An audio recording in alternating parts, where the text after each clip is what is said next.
ನಮಸ್ಕಾರ ಕೃಷಿ ಬಾಂಧವರೇ. ಸೊ ನಾವಿವತ್ತು ಬಂದಿರೋದು ಕೊಯಮತ್ತೂರಲ್ಲಿ ನಡೀತಾ ಇರೋದು ಅಗ್ರಿ ಇಂಟೆಕ್ಸ್ 2025. ಇದು ಬರೀ ಯಂತ್ರಗಳನ್ನು ಕುರಿತು ಮಾತ್ರ ಅಲ್ಲ, ಸೊ ಇದು ರೈತರ ಬೆವರಿನ ಬೆಲೆ. ಬನ್ನಿ ಒಳಗಡೆ ಏನೇನಿದೆ ಅಂತ ನೋಡೋಣ.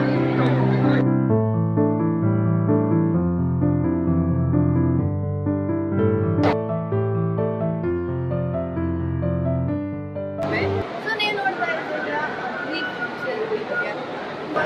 ಹೈನುಗಾರಿಕೆಗೆ ಬೇಕಾಗಿರೋ ಎಲ್ಲ ಯಂತ್ರೋಪಕರಣಗಳು ನಮ್ಮಲ್ಲಿ ಸಿಗುತ್ತೆ. ನೋಡ್ತಾ ಇರ್ಬೋದು, ಸೇಲ್ಸ್ ಮ್ಯಾನ್ 50 kg ಇಂದ 5 ವರೆಗೂ ಸಿಗುತ್ತೆ. ನಮ್ಮದೇ ಓನ್ ಮ್ಯಾನುಫ್ಯಾಕ್ಚರಿಂಗ್ ಆಗಿರೋದ್ರಿಂದ ನಿಮಗೆ ಒಳ್ಳೆ ಬೆಸ್ಟ್ ಕ್ವಾಲಿಟಿಯಲ್ಲಿ ಕೊಡ್ತಾ ಇದ್ದೀವಿ. ಸೊ ಹಾಗೆ ನೀವು ನೋಡ್ಬೋದು, pond liner, feed match, mulch ಎಲ್ಲನೂ ಸಿಗುತ್ತೆ ನಿಮಗೆ. ಕಸ್ಟಮರ್ಸ್ ಪ್ರೈಸಲ್ಲಿ ನಾವು ಕೊಡ್ತಾ ಇದ್ದೀವಿ ಉತ್ತಮ ಬೆಲೆಯಲ್ಲಿ. ಸೊ ನಮ್ಮ ಅಗ್ರಿಕಲ್ಚರ್ ಇಂಡಿಯಾ, ಇದು ನಮ್ಮ ಹೆಮ್ಮೆ. ಸ್ಕ್ರೀನ್ ಮೇಲಿರೋ ನಂಬರ್ಗೆ ಕರೆ ಮಾಡಿ, ಸೊ ಬುಕ್ ಮಾಡ್ಕೊಳ್ಳಿ.